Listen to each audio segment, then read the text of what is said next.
FM.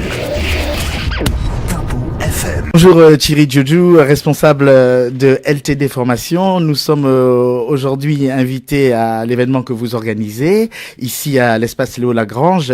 Dites-moi en plus déjà sur le nom LTD Formation. Alors le nom LTD Formation vient du concept qu'on a déposé donc à l'INPI, leader de tendance, qui veut dire donc la capacité donc de gérer et d'animer des activités en relation musique-mouvement sur 3 secteurs.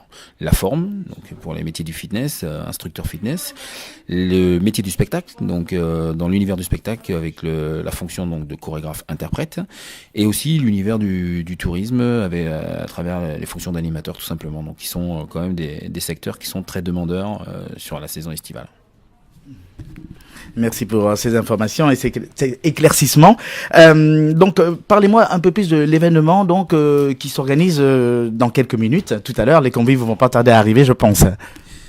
Voilà, en effet, donc on organise une convention, la convention annuelle du groupe LTD, qui a pour objectif pour cette première, en tout cas cette première édition, d'informer, d'apporter un peu plus d'informations, de communiquer donc en direction de l'ensemble donc des institutions locales et des personnes avec qui nous collaborons, avec qui nous travaillons, les personnes que nous sommes amenés à croiser, de façon à optimiser un petit peu la communication puis le nom, le leader de tendance, parce que comme on le sait, chaque fois qu'on a affaire à des fonctions nouvelles et des profils un peu nouveaux, les gens comprennent pas très bien, il y a une inertie un peu incompressible, il faut plusieurs années avant de bien comprendre de quoi il s'agit. Donc quand on dit leader de tendance, ça parle pas. Alors on est parti dans une campagne de communication de façon à ce que ça soit clair dans l'esprit de tout le monde. Donc c'est l'objectif ce soir, d'apporter vraiment de la lumière sur le statut de leader de tendance, définir quel est ce statut, à quoi il sert et pourquoi on s'est lancé dans cette aventure. L'année dernière, vous avez signé quelques événements sur le Narbonnais. Quels sont vos projets pour cette année ?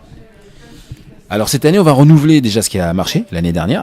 Donc on a le bal des princesses, ça a été un franc succès. On a monté cet événement donc au château de Montplaisir. C'était on a eu 400 appels. Donc on n'a pas pu répondre favorablement à tout le monde parce que la salle des Foudres donc du château de Montplaisir n'a pas cette capacité.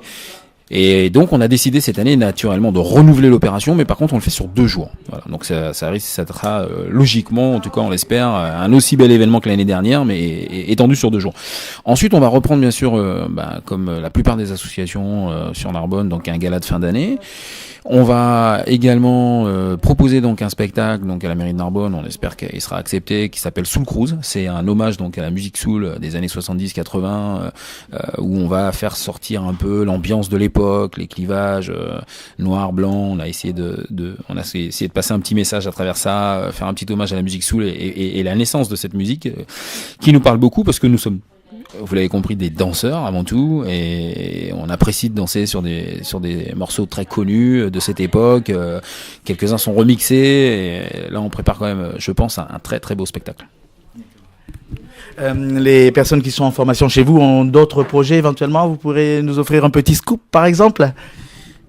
Alors des scoops, malheureusement je n'en ai pas pour le moment parce que la promo qui vient de rentrer est quand même très concentrée sur tout le déroulement de la formation, parce que c'est une formation qui est assez dense, hein. Ils abordent quand même beaucoup de choses, donc là ils sont plus dans une phase d'accumulation d'informations. Ils n'ont pas encore pu raisonner, à savoir, voilà, il y a des choses qui se dessinent pour le moment, il y a déjà des idées, certains veulent se lancer donc dans l'univers du fitness, d'autres vont essayer donc de rentrer, de pénétrer l'univers du spectacle vivant. C'est ça qui est intéressant dans cette formation, c'est-à-dire qu'ils ont la possibilité durant les 5 mois de formation, de toucher à la relation musique-mouvement sur ces 3 secteurs, et donc du coup eux-mêmes se faire leur propre idée en fonction des compétences et des notes qu'on va leur affecter. Est-ce qu'ils sont faits pour ça ? Est-ce qu'ils sont plus sur le fitness ? Est-ce qu'ils peuvent effectivement, ils ont une carte à jouer sur le spectacle ? Est-ce que, pourquoi pas, certains sont jeunes, moins de 25 ans, pourquoi pas commencer une carrière dans le tourisme ? Du coup voilà, donc là ils sont plus dans une phase où ils vont justement découvrir un peu à travers leur passion qui est la danse, dans quel secteur ils pourront exercer. Alors nous qui sommes dans les petits papiers de LTD Formation, on peut donc confirmer à nos auditeurs que nous sommes au courant de quelques événements qui se prépareront, enfin qui sont en tout cas en laboratoire, on dira. En cette période de vœux, pour terminer, qu'est-ce qu'on peut vous souhaiter pour l'année 2015. Alors pour l'année 2015, j'apprécierais, on se lance aussi, on a d'autres projets donc liés vraiment propres à la formation et notamment un BAFA. On se lance sur des formations BAFA pour les jeunes qui veulent donc faire de l'animation, spécifiquement de l'animation et pas forcément en faire un métier par la suite du métier d'animateur et qui voudraient donc pendant les vacances scolaires gagner un peu d'argent. Donc on a décidé de leur permettre de pouvoir passer le BAFA chez nous avec des approfondissements sur les techniques d'expression scénique.